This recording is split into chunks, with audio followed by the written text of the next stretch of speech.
kesaksian jemaat yang sore ini sangat menghibur dan menguatkan. Kita percaya semua karena kasih karunia Tuhan Yesus, karena kebaikan Tuhan Yesus, sehingga kita boleh mengalami kehidupan yang berkemenangan, diberkati oleh Tuhan, bahkan menjadi berkat bagi banyak orang. Kita terus di dalam Tuhan Yesus, kita terus berkarya di dalam Yesus, dan jangan pernah mundur, jangan pernah patah semangat, terus mengiringi Tuhan Yesus ketika kita menghadapi berbagai kesulitan hidup, lika-liku kehidupan, kita tetap bersandar kepada Tuhan. Terutama kita meminta Tuhan menolong kita supaya bukan saja jasmani kita yang sehat, tapi rohani kita yang sehat, sehingga kita semakin mengenal Tuhan lebih dalam lagi.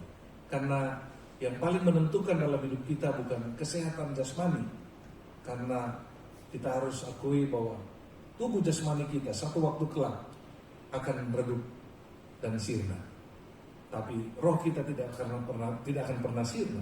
Karena itu kita selalu berdoa supaya Tuhan terus cas rohani kita, supaya kita punya kerinduan untuk terus merenungkan firman Tuhan dan terus melayani Tuhan dan melakukan apa yang Tuhan mau. Itu panggilan kita. Saudara-saudara, sore ini kita akan membahas satu tema tentang hidup dalam misi Kristus. Mari kita membaca Markus 4 ayat 35 sampai 41. Markus 4 ayat 35 sampai 41.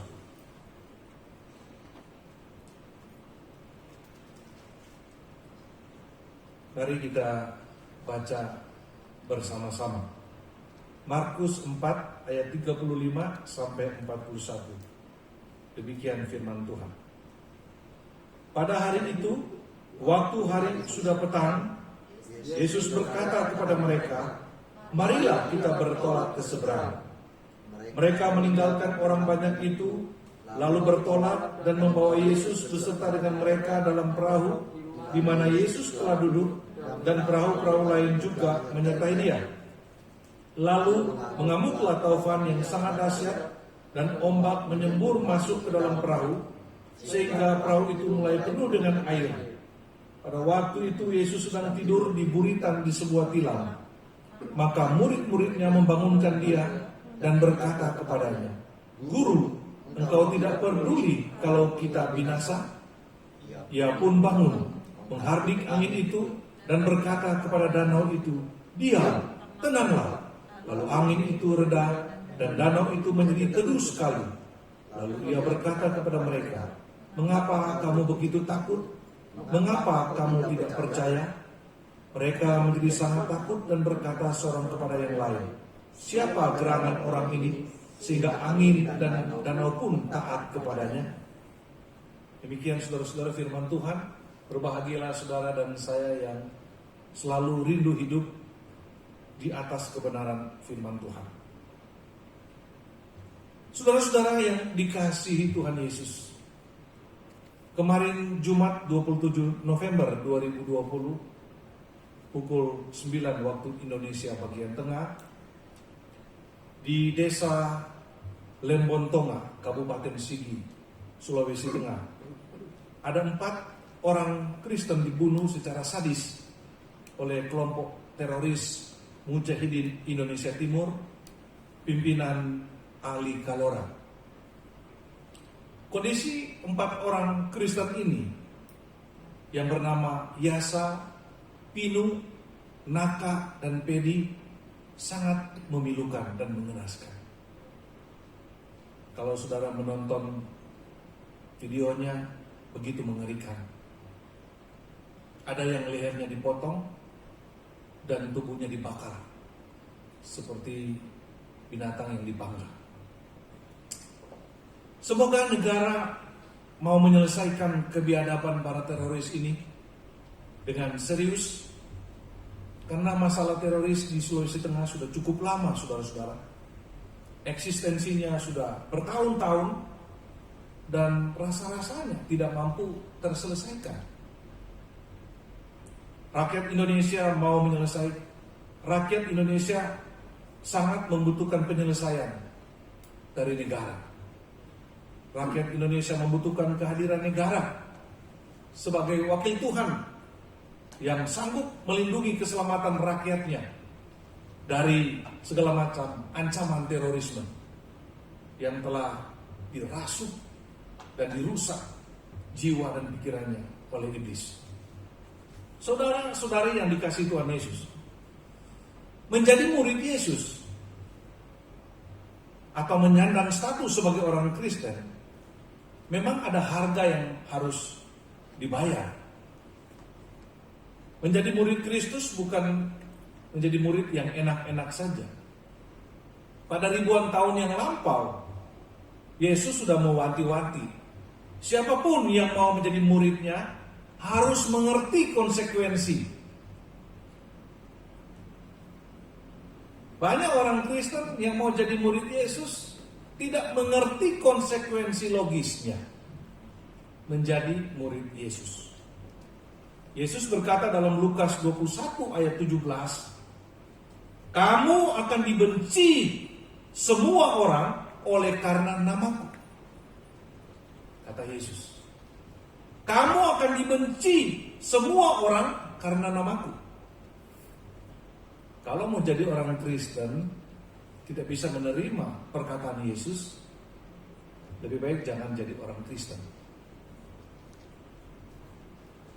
Mengikut Yesus sebagai muridnya dalam menjalankan misinya di dunia ini bukan berarti kita steril dari tantangan, kesulitan, penderitaan, bahkan ancaman kematian. Tidak sedikit orang Kristen akhirnya mundur jadi murid Yesus karena tidak bersedia menerima konsekuensi menjadi murid Yesus. Atau kalaupun tetap dia menjadi murid Yesus, dia menjadi murid Yesus yang selalu berada di dalam zona nyaman.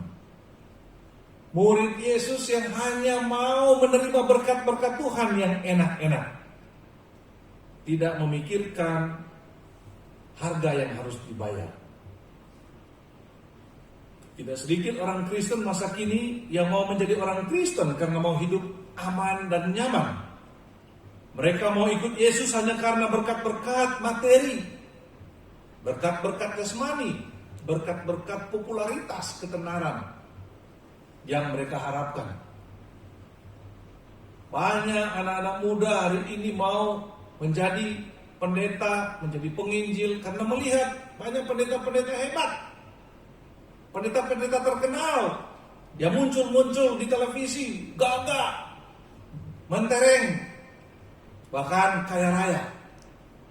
Banyak orang tergiur mau jadi pendeta yang modelnya seperti itu. Mereka tidak pernah melihat sisi lain daripada hamba-hamba Tuhan yang sejati.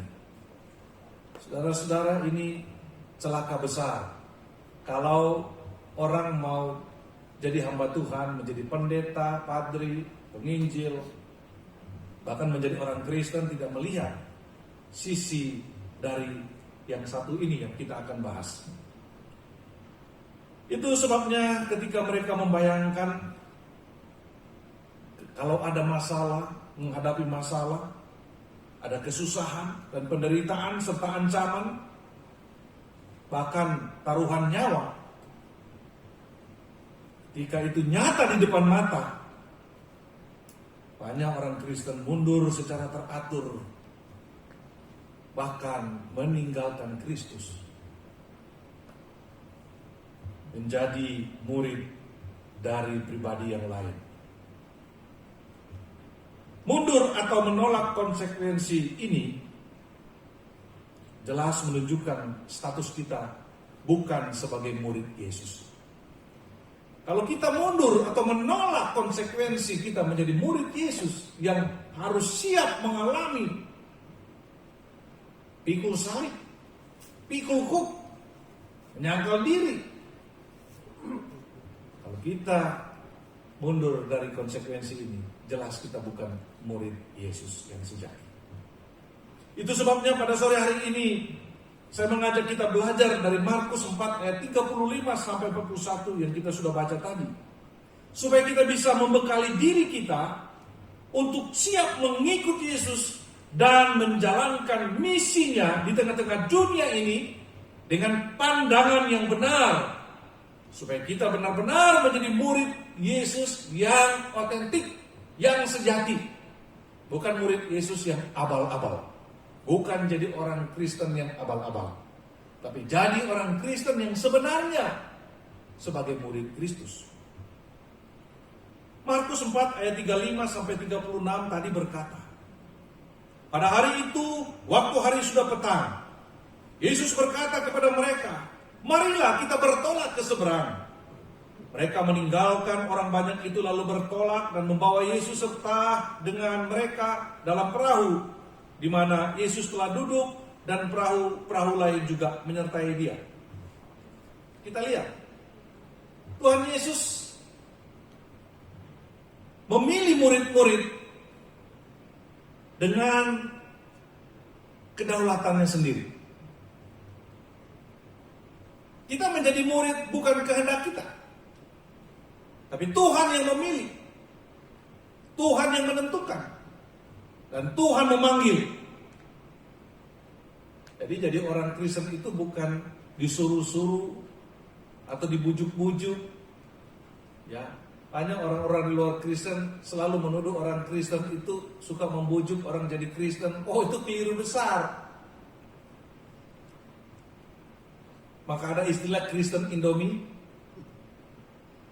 Kristen beras, Kristen sardines, dan Kristen-Kristen yang lain. Karena apa? Karena mungkin mereka pikir orang Kristen itu mau menjadikan dunia ini menjadi seluruhnya menjadi Kristen dengan cara-cara seperti itu. Alkitab tidak pernah mengajar seperti itu. Dan kalau ada orang Kristen melakukan ini, itu orang Kristen abal-abal. Orang Kristen yang tidak mengerti firman Tuhan. Gak perlu bujuk orang, kasih Indomie, kasih beras, kasih uang supaya ikut Yesus. Itu tidak pernah diajar oleh Yesus. Amin, saudara? Jadi jangan senang kalau ada orang jadi masuk ke gereja, gurunya jadi penuh. Padahal belum tentu penuh gereja itu. Banyak orang yang datang ke gereja mungkin cuma mencari Indomie. Amin. Cari beras, cari sabens. Bahkan saya dengar ada orang ke gereja supaya relasi bisnisnya banyak, terbuka semua. Nonsens, saudara. Jangan jadi orang Kristen model begini. Anda tidak akan pernah layak di hadapan Tuhan. Tapi di sini semua saya lihat orang Kristen yang sejati. Amin. Otentik, karena saya sudah kenal. Ibu Ing juga, Bu Yanti juga orang Kristen yang sejati. Amin. Karena mau mencari Tuhan. Padahal mau datang santai-santai mungkin ya, tapi hari Minggu ingat Tuhan. Hebat. Itu orang Kristen yang benar. Jadi Tuhan Yesus memanggil supaya kita itu jadi murid. Dan kita jangan bangga kalau dipanggil jadi murid. Karena itu anugerah Tuhan, bukan karena kita hebat. Amin. Karena Tuhan memilih kita, bukan karena kehebatan kita, bukan karena kebaikan kita, bukan karena kita ini gagah perkasa, berurat kawat, berotot besi. Bukan, saudara. Kita dipanggil karena Tuhan mengasihi kita. Kita mau diajak untuk bergabung di dalam kerajaannya. Dan dia mau mengutus kita menjadi murid untuk menjadi berkat di dunia ini. Nah, dalam pengertian ini kita harus bersyukur. Karena kalau kita dipanggil menjadi murid Yesus, bersyukur. Berarti kita dilayakkan yang tidak layak ini untuk menjadi kawan sekerja Tuhan Yesus. Tuhan Yesus Allah yang sejati mau menyetarakan dirinya dengan kita sama untuk menjalankan misi yang Bapa percayakan kepadanya. Apakah kita ini bukan luar biasa? Hebat sekali. tidak layak, tapi dipanggil untuk bekerja di ladang Tuhan. Di titik inilah seharusnya kita itu bersyukur jadi orang Kristen. Siapakah kita ini? Sehingga kita menjadi murid Yesus. Karena kita mau dipanggil untuk bekerja bagi kerajaan Allah. Jadi Tuhan begitu baik. Kita harus bersemangat jadi orang Kristen. Karena kita dipanggil, ditebus, dibayar lunas, dosa-dosa kita diampuni, dan kita menjadi milik Kristus. Itu sebabnya Yesus berkata di dalam 1 Korintus 6 ayat 20. Sebab kamu telah dibeli dengan harganya, dan telah dibeli dan harganya telah lunas dibayar. Karena itu muliakanlah Allah dengan tubuhmu. Di waktu kita dipanggil menjadi murid Yesus, pikiran kita, hati kita harus tertuju kepada tujuan yang terutama, yaitu memuliakan Tuhan. Tidak ada tujuan lain. Jadi waktu kita jadi murid Yesus, pikiran kita, hati kita, tubuh kita, itu semuanya diperuntukkan untuk memuliakan Tuhan Yesus. Orang bilang, wah, apa gunanya saya hidup kalau semuanya untuk kemuliaan Tuhan Yesus? Nah, ini orang yang berpikir salah.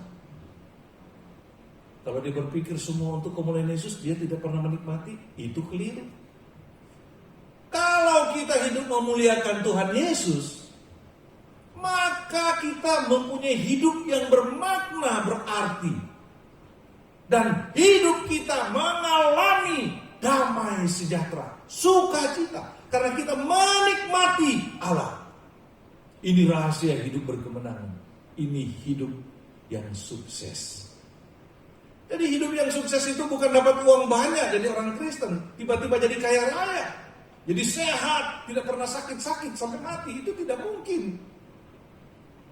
Tapi kalau kita hidup di dalam Kristus, kita itu memuliakan Kristus, di situ kita menikmati damai sejahtera yang tidak pernah bisa diberikan oleh dunia ini. Amin, saudara. Coba saudara melayani Tuhan, kebahagiaannya itu panjang dan indah sekali. Kalau kita dapat uang 1 juta, memang kita bersuka cita. Tapi itu tidak lama, karena sebentar 1 juta itu juga habis. Beli durian, sate. Saya nggak diajak. Tapi kalau kita melayani Tuhan, memberitakan kabar baik kepada orang dan melihat orang itu mengalami keselamatan yang kekal, waduh, seumur hidup sukacita. Saya lihat istri saya ini luar biasa. Dulu dia sembahyangnya lain dengan saya, tapi sekarang satu hati dengan saya, berlutut bersama menghadap Tuhan Yesus. Itu sukacita. Keras ini. Saya pernah ajak masuk ke gereja, dia tunggu di luar sana. Saya bilang, Tuhan, kapan dia mau masuk ke gereja? Ternyata dia menyerah juga, karena Roh Kudus menyertai dia dan dia mengambil keputusan, tinggalkan nabinya, tinggalkan manusia, datang kepada Yesus. Dan hari ini sudah 28 tahun mendampingi saya melayani Tuhan. Oh, sukacita. Kadang kalau dia tidur, yang ngorok, saya lihat dia terenyuh. Tuhan, kasih lama kita sama-sama melayani Tuhan, kasih panjang waktunya supaya kita melayani bersama-sama. Saudara, coba kalau tidur pasanganmu, lihat ya, jangan ketawain ngoroknya, tapi lihat, pandang dia. Tuhan, bukan main kau kasih dia untuk saya, kau mengasihi dia, kau sayang sekali kepada dia. Amin. Amin. Praktekkan loh, sebentar malam, sampai duluan tertidur dia yang dipandang. Tapi kalau dua-dua tertidur tidak bisa saling pandang, berpandang dalam mimpi saja, saudara ya. Luar biasa, melayani Tuhan, melihat orang itu diselamatkan, itu panjang sukacitanya, dalam maknanya. Waktu Pak Surya bersaksi, hari ini baru saya tahu, Ciail itu sudah pulih sembuh total, keluar air mata saya. Betul, saya nangis. Kenapa? Saya tahu, saya mendoakan sungguh-sungguh. Saya berlutut, saya sujud, saya menangis, saya minta Tuhan, jamah dia, jangan dia kehilangan keselamatan dan kehilangan sukacita. Tiap mandi saya sujud, pokok-pokok doa itu saya sujud. Saya minta sungguh-sungguh saudara, punya doa-doa itu saya tidak pernah tidak doakan. Lama saya di kamar mandi, bisa tanya ibu bapak. Tempat saya menikmati Tuhan itu di kamar mandi, saudara. Karena saya tidak mau mengganggu orang dengan suara-suara di luar. Itu saya sikat, saya mau mandi, saya sikat semua itu tempat. Baru situ saya sujud, saya mulai naikkan ucapan syukur, saya puji Yesus. Kemudian saya minta permohonan syafaat siapa-siapa yang saya tahu ada bergumul. Dan saya suka cita sekali hari ini saya mendengar dan saya berdoa. Terima kasih Yesus. Tidak sia-sia. Kalau saudara tahu ada saudara seiman, saudara segereja ada bergumul masalah, berdoa saudara sungguh-sungguh. Doa sungguh-sungguh minta. Saudara menikmati sukacita. Jangan bilang, wah ini beban. Akhirnya saudara, Tuhan Yesus tolong dia, selesai. Jangan begitu, doa sungguh-sungguh saudara minta. Libatkan perasaan hatimu. Cucurkan air matamu. Minta supaya Tuhan jamah. Maka Tuhan bekerja. Banyak pokok doa sama saya. Banyak anak-anak jemaat di luar sana, anak-anak muda terutama, yang berada dalam kesulitan saudara. Banyak sekali saya doa. Anak-anak muda terutama hari ini. Banyak yang depresi. Banyak yang sudah jatuh dalam dosa. Orang tuanya datang kepada saya, Pak, doakan anak saya. Padahal bukan jemaat di sini. Itu saya bawa terus di dalam doa. Saya bilang, Tuhan, saya minta terus, saya ingin melihat kuasa-Mu menjamah mereka supaya mereka sembuh. Itulah menjadi murid Yesus. Kita dipanggil untuk memberkati.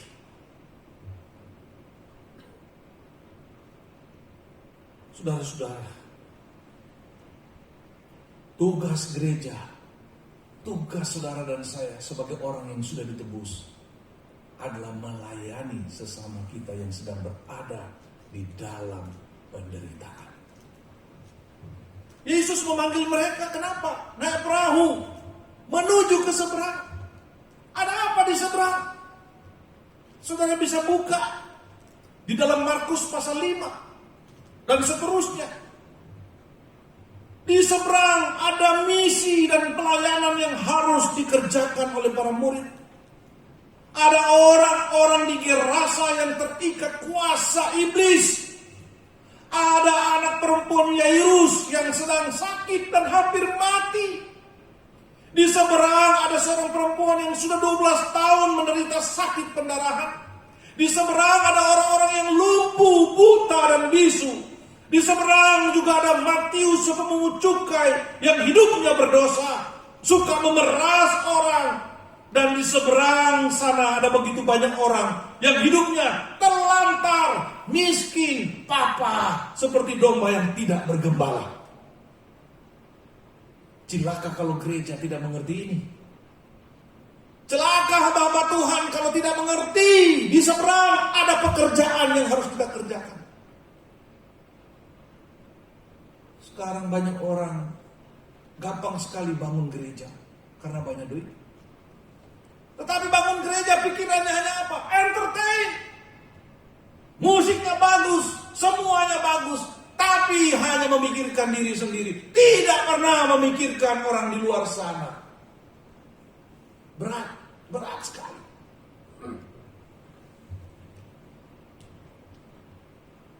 Pak Surya kemarin saya bilang, Pak, kita sudah keduluan. Orang kasih makan murah sekali. Saya bilang itu memang tujuan gereja. Tapi masih banyak yang harus kita kerjakan. Kelompok lain sudah mengerjakan, kasih makan orang miskin. Gereja mana?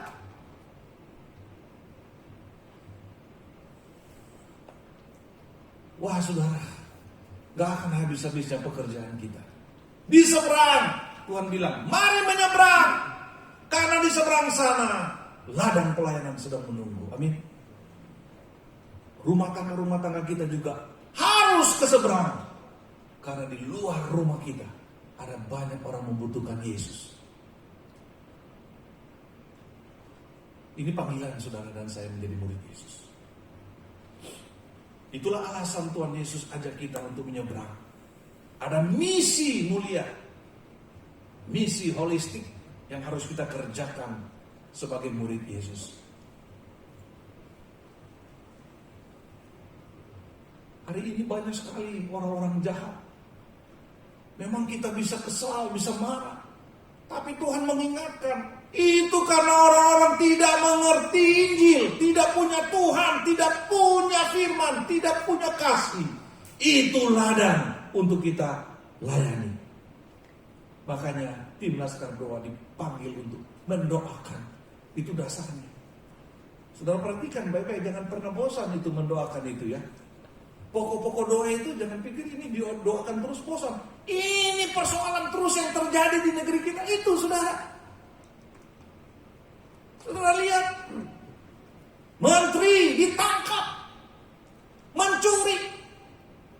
Kita mendoakan aparat negara kan, supaya jangan ada korupsi. Mencuri, pergi jalan-jalan ke luar negeri, pulang bawa harta, jamnya itu sampai ratusan juta, barang-barang kecil itu miliar, uang rakyat yang dipakai. Ini tugas siapa?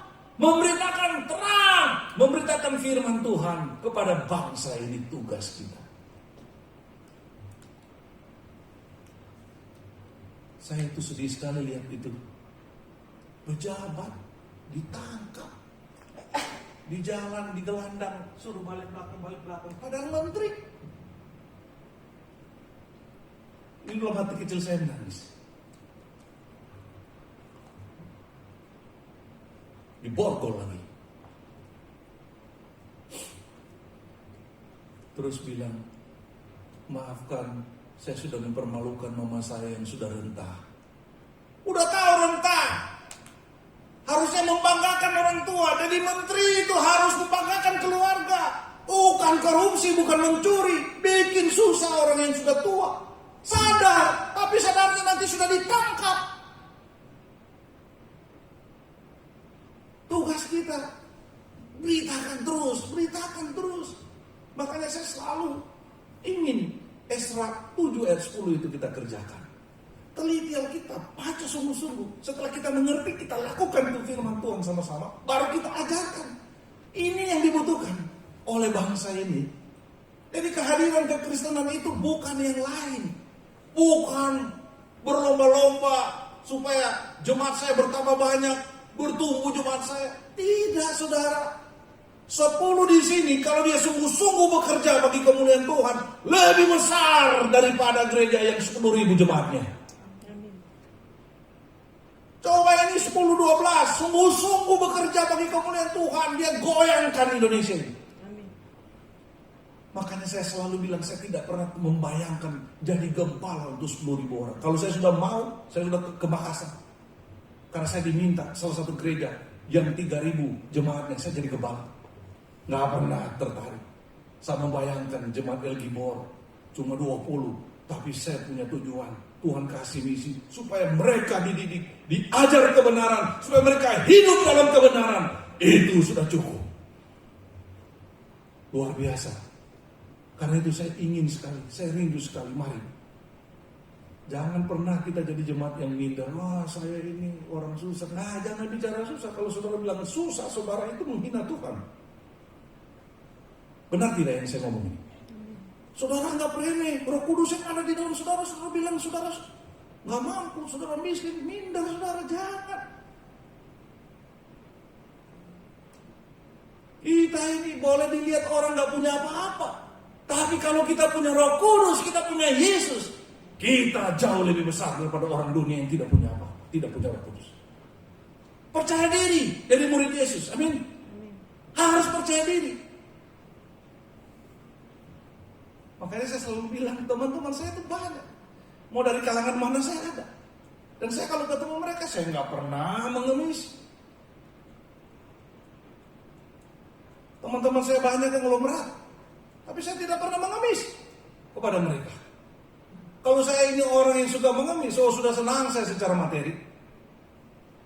Teman-teman saya itu nawar-nawarkan diri. Kemarin saya baru ikut senam, datang lagi seorang teman. Ada keperluan apa? Ngomong. Dalam hati saya, nanti saya ngomong sama Tuhan Yesus, saya punya bos itu. Kalau saya ada keperluan. Amin, saudara? Amin. Nggak usah tegang-tegang, saudara. Saya memang bicaranya begini. Ini kita mau bayar lagi 20 juta, tenang aja. Kalau sudah doa di atas, baru dia send. Nanti Tuhan Yesus kasih begini sama saya. Ya gitu, saya sudah gerakan itu. Jalan. Jangan berpikir sendiri, kemana-mana, jangan. Tuhan punya cara, amin. Amin. Wah, bahagia sekali kita kalau kita mengerti ini, saudara. Jadi murid Yesus itu luar biasa. Jangan menghina diri, saudara. Jangan merasa diri, saya ini orang biasa, orang kecil. Waktu kita bilang begitu, sudah tidak berdaya, tidak mampu, berarti kita sekaligus juga mengatakan, Tuhan, saya nggak ada di dalam saya. Berarti Tuhan itu nggak ada di dalam saya. Tapi kalau kita tahu Tuhan itu ada, kita nggak berani ngomong begitu, amin. Amin. Karena yang ada sama kita ini Pencipta, Pemelihara, dan Penyelamat. Tidak ada yang bisa kalahkan. Karena itu saya ingatkan sekali lagi itu orang-orang di luar sana yang suka hina-hina Yesus. Aduh, kasihan nasibmu. Kau hina pribadi yang tiada taranya. Saudara-saudara,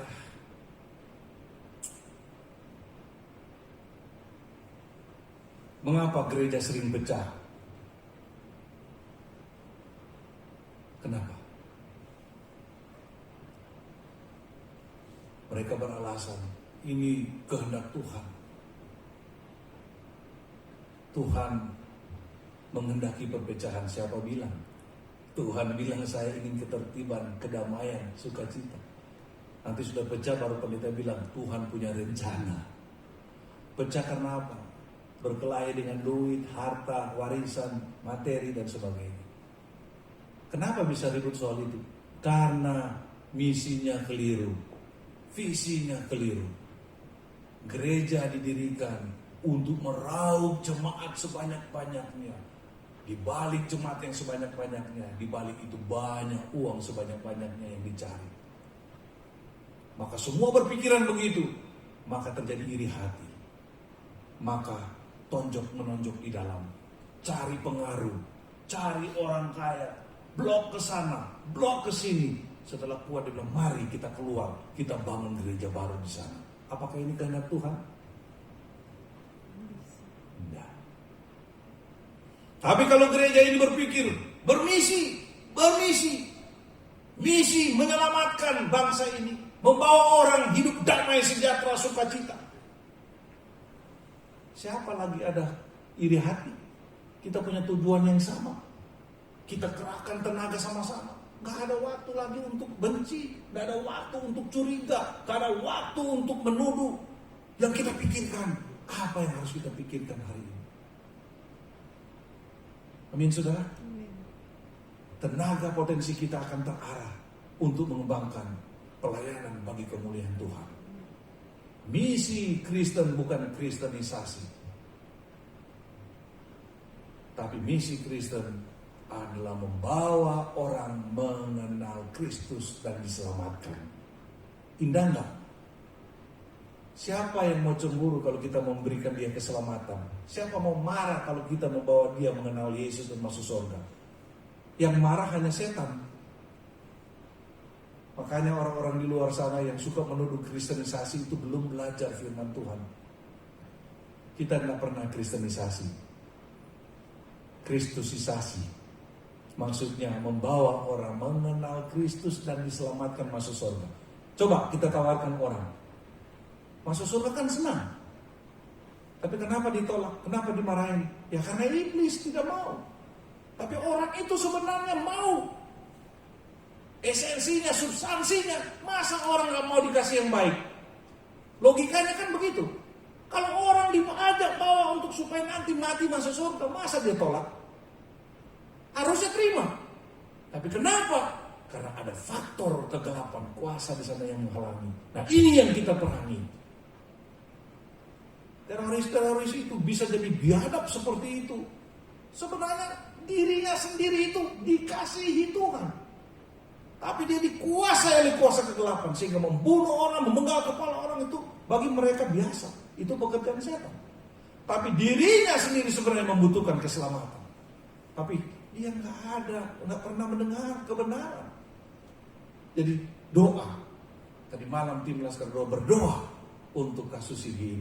Doakan teroris supaya mereka bertobat. Yang kedua, saudara-saudara, dalam Markus 4 ayat 37 sampai 38 berkata, mengamuklah taufan yang sangat dahsyat dan ombak menyembur masuk ke dalam perahu sehingga perahu itu mulai penuh dengan air. Pada waktu itu Yesus sedang tidur di buritan di sebuah tilam. Maka murid-muridnya membangunkan dia dan berkata kepadanya, Guru, engkau tidak peduli kalau kita binasa. Saudara, kita menjalankan misi tidak enak. Ada masalah yang menunggu kita. Menjadi murid Yesus tidak enak. Menjadi murid Yesus yang sungguh-sungguh tidak sedap. Karena kita pasti berhadapan dengan masalah-masalah, tantangan-tantangan, bahkan mungkin ancaman.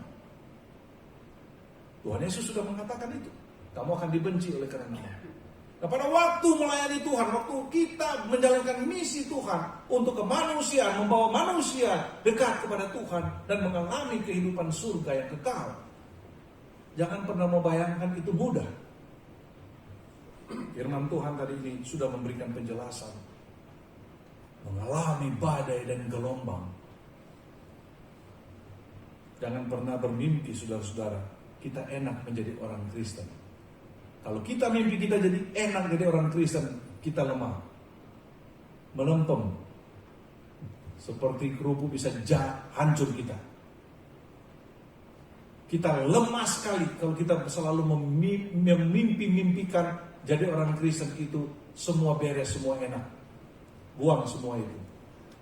Karena kita akan berhadapan dengan satu waktu pergumulan yang berat ketika jadi orang Kristen.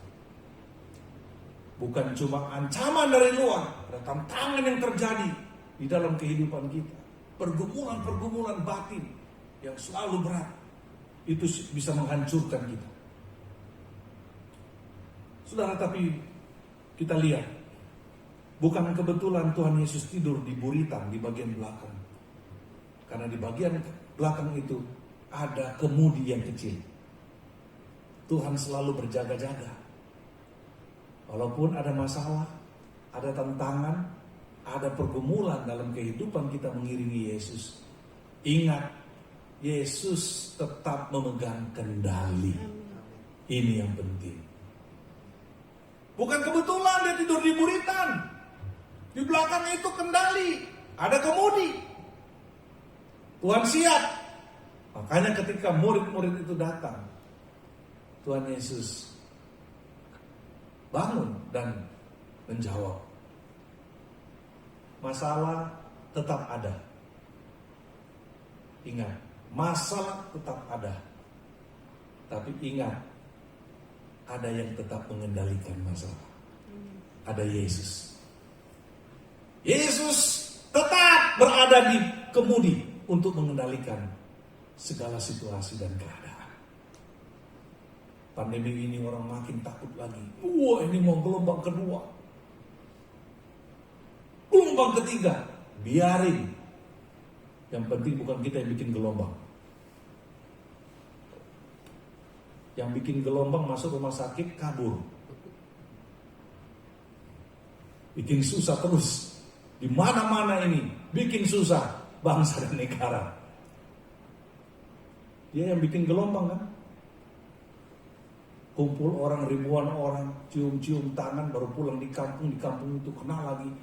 Ya memang kesel, tapi kita jangan pernah bikin gelombang. Biarin orang lain yang mau bikin gelombang, kita hanya minta sama Tuhan. Bukan saya yang bikin gelombang pandemi.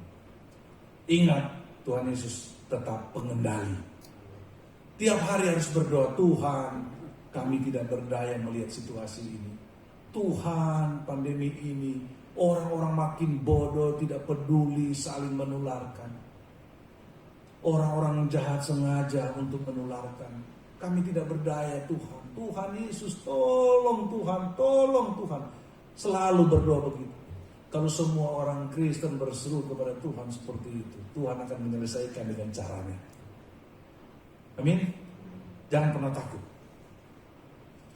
Itu sebabnya saudara-saudara, kita terus percaya masalah itu adalah lahan untuk ujian iman kita. Masalah adalah ujian iman kita. Kalau kita tidak menghadapi masalah, tidak bisa membuktikan iman kita. Amin. Bagaimana saudara dan saya bisa membuktikan saya ikut Tuhan sungguh-sungguh kalau hidup ini lancar terus? Ya, itu alamiah. Kalau hidup ini lancar, hidup ini sehat, hidup ini diberkati Tuhan, selalu datang rezeki, berkat. Gak ada ujiannya di sana. Nah, itu memang sukacita. Kita pasti bilang puji Tuhan, haleluya. Kita bisa nyanyi 1000 kali, haleluya, haleluya. Karena kita diberkati dengan berkat-berkat itu. Tapi ketika ada pergumulan, ada kendala, ada masalah, ada sakit penyakit, ada hal-hal yang mengganjal hidup kita. Di situ Tuhan ingin lihat apakah kita sungguh-sungguh mau memuji Dia dan terus mengenalkan Dia. Seperti Ayub yang mengalami kesulitan hidup yang berat, tapi ia tetap bersandar kepada Tuhan. Yang berikut saudara-saudara, di dalam Markus 4 ayat 39 sampai 41 dikatakan, ia pun bangun menghardik angin itu dan berkata kepada danau itu, diam, tenanglah. Lalu angin itu reda dan danau itu menjadi teduh sekali. Lalu ia berkata kepada mereka, mengapa kamu begitu takut? Mengapa kamu tidak percaya? Mereka menjadi takut, menjadi sangat takut, dan berkata seorang kepada yang lain, siapa gerangan orang ini sehingga angin dan danau pun taat kepadanya? Saudara, kita datang kepada Kristus, kepada pribadi yang tepat ketika kita menghadapi persoalan. Jangan pernah ragukan itu. Kita tidak boleh ragu ketika kita datang kepada Kristus. Karena Dia pribadi yang paling pas dan tepat serta cocok ketika kita datang meminta pertolongan. Kenapa? Karena Yesus adalah Tuhan atas seluruh alam semesta. Yesus adalah Tuhan atas seluruh alam semesta. Kalau Dia Tuhan, maka Dia dapat mengendalikan semuanya. Apa yang terjadi? Ombak gelombang yang memukul kapal, perahu para murid sehingga hampir tenggelam. Hanya dengan hardikan. Dalam bahasa aslinya itu, Yesus menghukum danau yang bergelora. Yesus menghukum gelombang dan badai itu. Makanya mereka tenang, tidak berdaya. Hebat enggak Tuhan kita? Yesus Allah yang perkasa, El Gibor. Bangga kita punya Yesus El Gibor. Allah yang perkasa, gelombang, ombak, angin kencang, deru lautan. Hanya dikatakan apa? Diam, tenanglah. Danau itu pun menjadi teduh sekali. Oh saudara, indah sekali. Saya itu sudah mengalami, saudara sudah selalu dengar kesaksian saya ini. Tapi Ibu Ing dan Bu Yanti belum pernah dengar. Saya mau ceritakan hari ini. Waktu SMA kelas 3 saya pindah dari Sulawesi Tengah ke Sulawesi Tenggara. Naik kapal kayu. Kapal kayu panjangnya dari situ mungkin sampai sini saja. Lebarnya, ya lebar selebar ini. mungkin lebar sedikit. Bayangkan kapal kayu yang sekecil ini berada di tengah-tengah lautan lepas. Tidak kelihatan saudara. Tidak kelihatan kalau dari atas saudara di satelit. Tidak ada itu. Penumpang mungkin 50 orang. Bayangkan kecil begini, padat-padatnya. Perjalanan itu 2 hari 2 malam dari Sulawesi Tengah ke Sulawesi Tenggara. Tinggal 1 hari mungkin mau sampai di tengah laut, dihajar hujan yang begitu kencang, gelap gulita, ombak memukul kapal itu, luar biasa menakutkan, sangat menakutkan. Saya masih kelas 3 SMA, pas baru naik kelas 3. Apa yang terjadi saudara? Mengerikan. Wah, gak bisa saya jelaskan. Hari ini pun saya bercerita itu masih menakutkan. Padahal itu sudah tahun 83. Gelap saudara. Yang bisa dilihat hanya kapal dari ujung ke ujung. Ini gelap, itu gelap, semua gelap. Bayangkan dalam kegelapan itu, digoncang kiri kanan atas bawah. Aduh, mengerikan. Makanya tentara yang masih muda itu, tentara yang baru jadi tentara, mungkin pangkatnya masih paling rendah itu, nangis saudara. Menangis. Seumur hidup saya belum pernah dengar, melihat tentara menangis. Menangis saudara, benar terisak-isak. Tentara menangis, saya masih SMA, nangis saudara. Ikut menangis, bayangkan orang hebat begitu menangis. Ini apa, masih kecil. Berangkat dengan mama saya itu kan ada jantung, ada apa macam-macam. Dia sudah bilang, Hans, ini pegang, dibungkus dalam plastik. Apa? Uang, dokumen. Kenapa, Mak? Mama pasti mati. Mama pasti mati. Kita mau tenggelam, ini pegang, siapa tahu kau masih hidup. Cilaka saudara, ketakutan saudara. Akhirnya saya nangis kasih mama saya. Saya cari keliling, ada tali. Saya begini, kapal begini sudah tidak bisa saudara berdiri, jatuh saudara. Saya usahakan memang jalan Tuhan luar biasa. Saya ikat kuat-kuat tali, saya ikat di barangnya. Mama, pegang ini, Ma, pegang. Jangan lepas. Mama saya pegang benar saudara, dalam kondisi jantung saudara. Apa manusia di dalam itu? Bayangkan saudara. Kalau ombak itu dari depan, coba saudara, mudah-mudahan saudara jangan naik kapal. Kasihan, nangis saudara. Kalau ombak dari depan, kapal begini, bayangkan ini keangkat begini, manusia ini jadi bola saudara. Gulung. Kepala benjol saudara. Aduh, belum sampai di sana, dia turun lagi saudara. Karena itu ombak begini, turun semua. Orang berteriak histeris. Allah. Begitu saudara, benar kayak anjing menggonggong saudara. Sudah tidak karu-karuan di kapal itu. Nangis, muntah. Kepala saya itu 1 senti itu muntah. Karena orang muntah di kepala saya muntah juga kepada orang. Itu sudah nggak ada rasa busuk saudara. Mengerikan. Pokoknya di dalam itu sudah seperti neraka. Mesin mati, air masuk. Saya ukur saudara. Kapal itu tinggal 1 jengkal begini. Bayangkan ini laut. Kapal sudah begini saudara. Air masuk, habis, tenggelam. Nangis ketakutan saudara. Wah, itu pengalaman jangan pernah saudara alami. Belum lagi saya membayangkan ini kalau tenggelam sini dalam keadaan gelap. Apa yang dilihat ini saudara? Kaki saya di bawah putih, disambar ikan hiu, dimakan satu-satu. Tambah takutnya tidak karu-karuan. Tapi dalam kondisi ketakutan itu saudara, yang paling menjengkelkan itu apa saudara? Kita cari-cari pelampung di mana? Saya tanya sama kapten dan ABK, semua ABK kapten pakai pelampung, kita nggak dapat. Bayangkan ini orang-orang ini. Harusnya itu kan untuk penumpang. Kok mereka yang pakai semua, kita nggak dikasih. Wah, ini saya bilang memang manusia kalau sudah mau mati egoisnya kelihatan. Semua untuk diri sendiri. Tapi saat itu saudara, saya ingat cerita ini. Markus 4. Waktu SD. Saya SD itu sekolah minggu saya di gereja Pentakosta Tabernakel, GPT. Oma itu suka cerita-cerita ini. Yesus meneduhkan danau yang sedang bergelombang. Diam, tenanglah. Itu di sini saudara. Makanya saya kenapa sekarang ini suka mau mengajar Alkitab, jangan main-main. Kalau kita belajar Alkitab, itu nyimpan dia di sini. Tapi kalau baca komik, nggak pernah nyimpan di sini. Kalau saudara sedang kecelakaan, tidak pernah ingat komik, nggak ada. Tapi kalau Alkitab, kita belajar, kita dihafal ayatnya.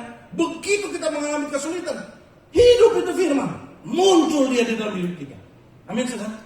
Harus baca, harus hafal firman Tuhan. Saya ingat, omongan diri, dia ajar, diam dan tenanglah dia. Tuhan Yesus berdiri dan meneduhkan. Langsung saya bilang, Tuhan, saya cari jalan, saya merayap di kapal itu. Ada satu tiang yang besar di kapal itu. Saya peluk, saudara. Saya peluk. Saya udah buka baju karena kan mama sudah kasih itu dokumen.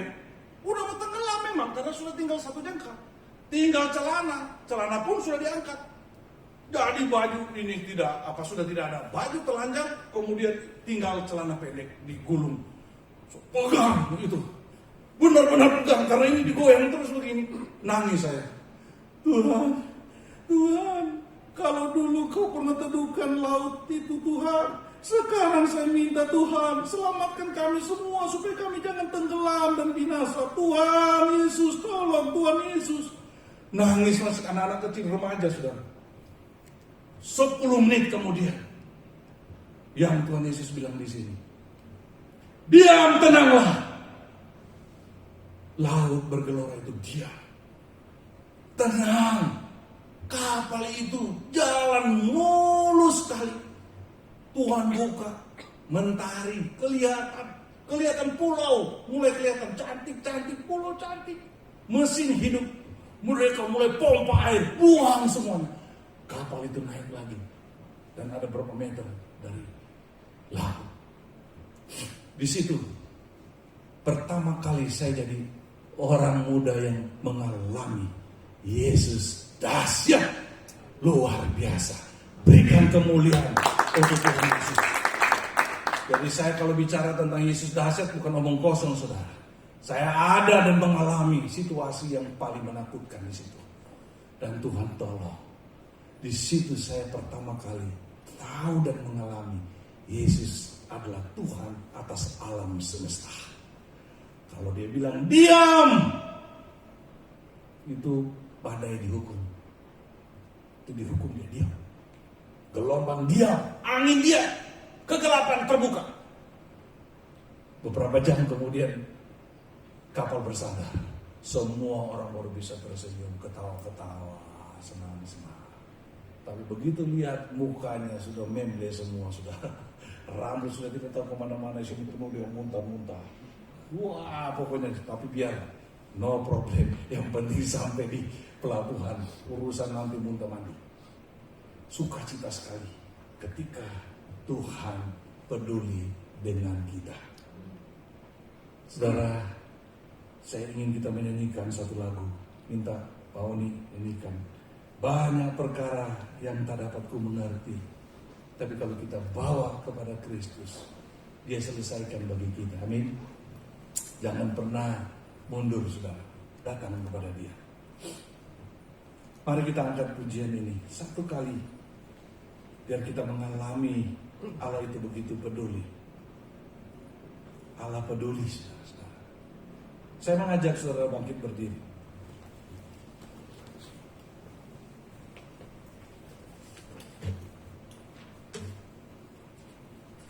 Joel minta lagu Allah peduli.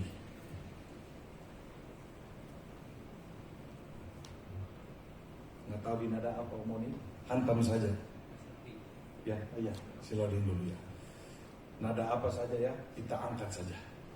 Urusan belakang sampai atau tidak sampai suaranya, yang penting kita memuji Tuhan. Amin. Mari kita katakan, banyak perkara yang tak dapat ku mengerti. Mengapa harus terjadi di dalam kehidupan ini?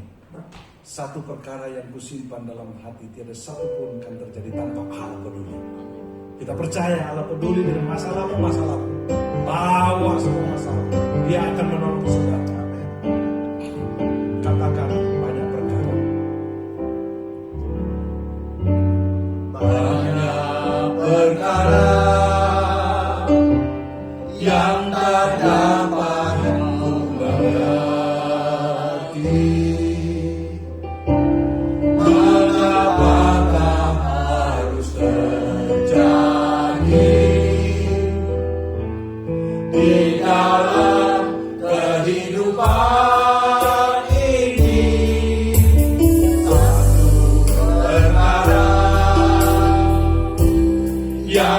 simpan dalam hati, tiada satu pun kan terjadi tanpa Allah peduli. Katakan Allah mengerti, Allah peduli. Allah mengerti, Allah peduli segala persoalan yang kita hadapi. Tak akan pernah dibiarkannya ku bergumul sendiri, sebab Allah mengerti. Banyak perkara, saudara-saudara, pada banyak perkara. Imani, Tuhan menolong saudara ketika saudara menyanyikan lagu ini. Perkara Amin. yang tak dapat ku mengerti, mengapakah harus terjadi di dalam kehidupan ini. Satu perkara yang ku simpan dalam hati, tiada satu pun kan terjadi tanpa Allah peduli. Katakan, Allah mengerti, Allah peduli segala persoalan yang kita hadapi. Tak akan pernah dibiarkannya ku bergumul sendiri, sebab Allah katakan Allah mengerti, Allah peduli. Allah mengerti, Allah peduli segala persoalan